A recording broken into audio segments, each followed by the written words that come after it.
Bom, então, o acidente radioativo com o Césio 137 aconteceu em setembro de 1987 e foi um evento que pegou não só a nós jornalistas, mas como a cidade toda de surpresa. As pessoas não tinham nenhuma noção do que era energia nuclear, não sabiam lidar com aquele problema e nem as autoridades, na época o governador Henrique Santilo, nem os jornalistas sabiam entender aquela situação.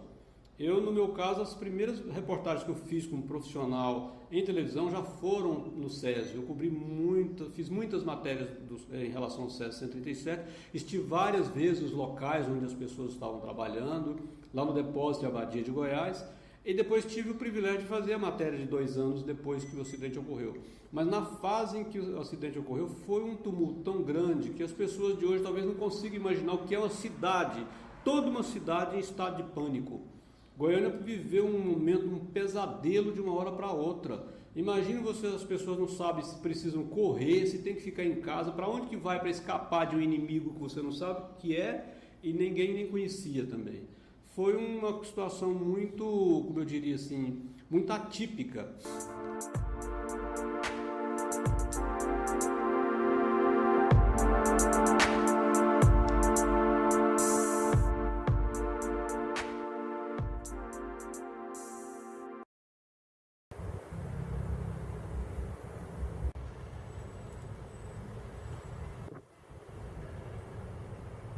Para nós, como profissionais de imprensa, como jornalistas, foi uma experiência inédita.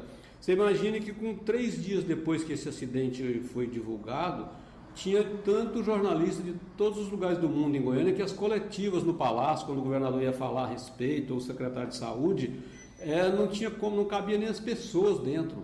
Era um verdadeiro tumulto. Isso nós estamos falando de uma época de 1987, onde não tinha internet, não tinha essa estrutura tecnológica que nós temos hoje e uma situação realmente de caos. Eu, particularmente, fiz matérias ali na Rua 57, eu acompanhei lá no depósito radioativo, aqueles momentos em que as pessoas estavam tendo seus móveis, as coisas destruídas para colocar num container. Acompanhamos aqui também aquele momento em que as pessoas foram levadas para o Rio de Janeiro, para o Hospital Naval Marcílio Dias, se não me engano,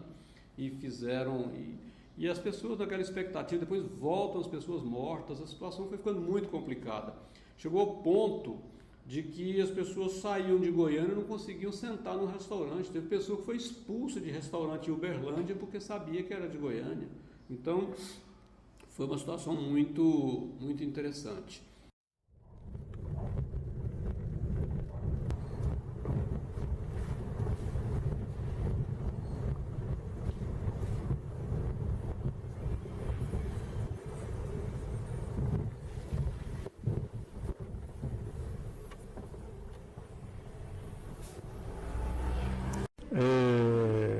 Na época do Césio 137, nós fomos convocados pelo governo, na época o governo Santilo.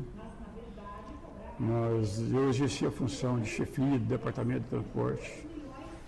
No início, o pé direito do começo dessa coisa, creio, já estava em atraso o sistema que eu quero falar, da descontaminação. Não tinha uma empresa para poder pegar, para poder licitar, o prazo era curto demais para poder licitar. O Santilo convocou, através do presidente Romildo Moraes, do consórcio rodoviário. Ele não me chamou para convocar o pessoal do interior, da cidade vizinha, onde que o CRISA tinha regionais e distrito. Então foi o que nós fizemos. Eu lembro hoje, como fosse hoje, a gente estava em casa, o plantonista noturno da empresa foi convocado pelo Romildo Moraes para vir ao Palácio e me buscar como encarregado de serviço de transporte, onde eu tinha 150, 170 motoristas no meu quadro, na minha portaria 067, subordinada à minha pessoa, e a gente começou no dia a dia, isso, meados de setembro, creio eu, foi do dia 20 de setembro até o dia 27 de setembro, nós já estávamos, eu não lembro a data, nós já estávamos trabalhando dia e noite, colocando as pessoas que veio do interior, veio sem saber de nada o que tinha acontecido, o que estava acontecendo, como nós não sabíamos de nada. Nós era leigo em todo sentido de coisa. Depois que nós adentramos dentro do trabalho, já começamos a transportar o Césio da 57A para a Abadia de Goiânia, onde que o depósito ficou como depósito provisório na época, mas hoje não, hoje está lá, instalado lá, com toda a tecnologia que fez. Mas nós foi o transporte que fizemos. O transporte do Cris é quem entrou, desbravou, colocou nos caminhões através das máquinas, através de retroescavadeira, operadores, eletricistas, encanadores, soldadores. E o Estado exigiu aquele momento, determinou simplesmente o Cris a paralisar para esse momento.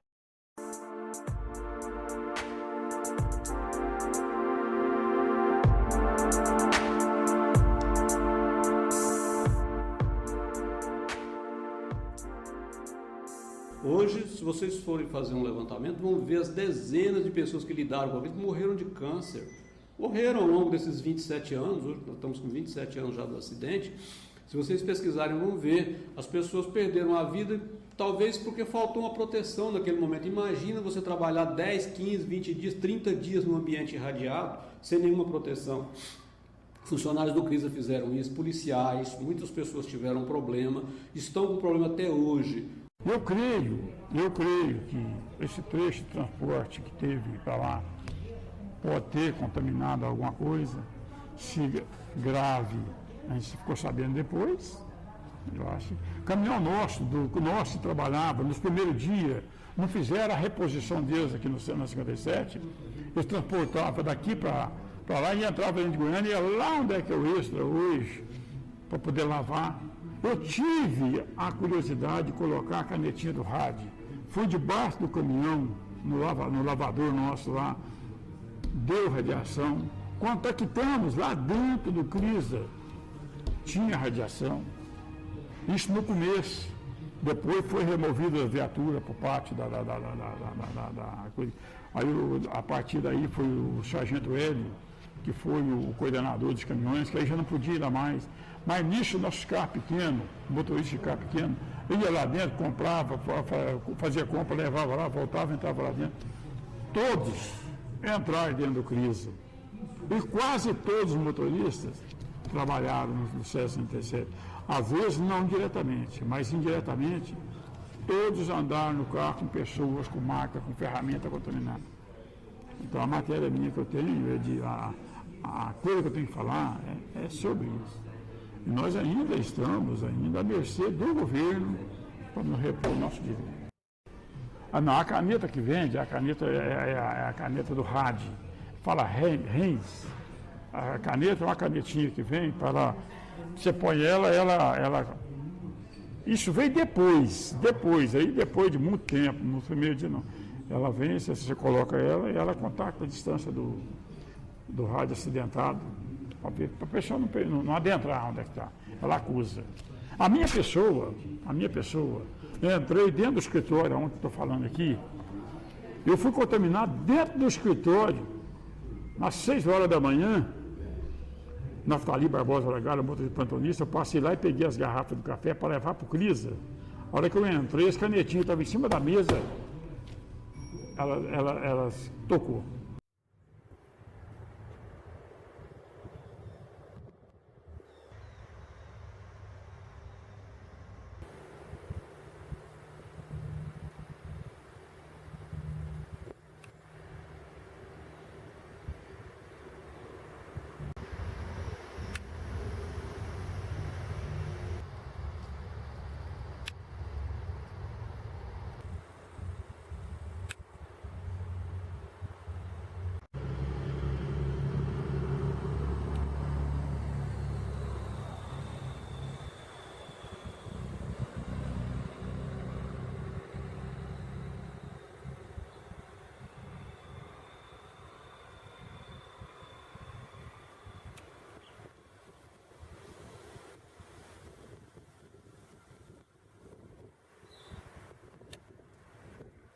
Acho também que nós tivemos um momento naquele acidente em que as pessoas também estavam muito desinformadas, houve atitudes absolutamente irracionais. Eu imagine se hoje você, num sepultamento, as pessoas atirando cruzes num caixão, jogando pedra para impedir que as pessoas que morreram no SESI, no caso 4 pessoas, fossem sepultadas ali no cemitério Parque. Pessoas que eram autoridades, era vereador na época, hoje é deputado, e praticaram aquela atitude.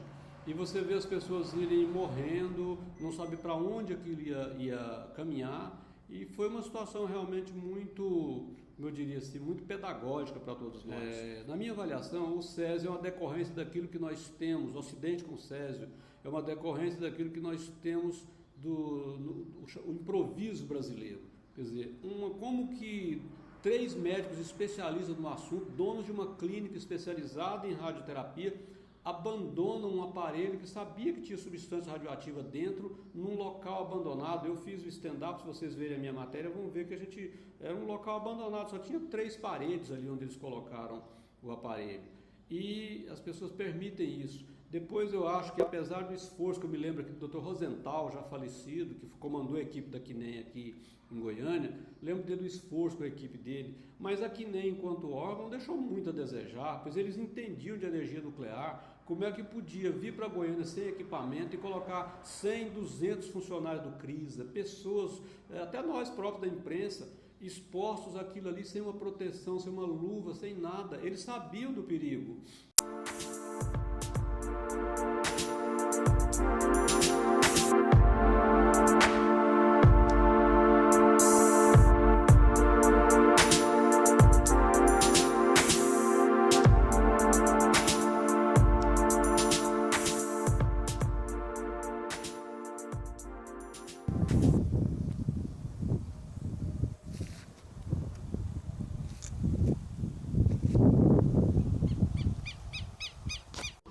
Hoje eu não tinha surdez, hoje eu tenho um grau altíssimo, tenho que usar aparelho. Eu tive, está aqui o documento, um momento tão preocupado, às vezes, com a situação que a gente não recebe. Eu tive distúrbio, fui para o psiquiatra, o psiquiatra constatou que eu tive, motivado pelo SESI 67, a psiquiatra constatou. Eu tenho lesão na coluna grave, entendeu? Vista, acabou. A vista minha hoje, eu estou aqui, mas é grau 3, para perto, para longe está mais ou menos. Então, as doenças minhas que eu tenho hoje é isso. Cabeça, psiquiatria, coluna, as vistas, surdez, de acordo com o que está no papel aqui. O CID está tudo aqui.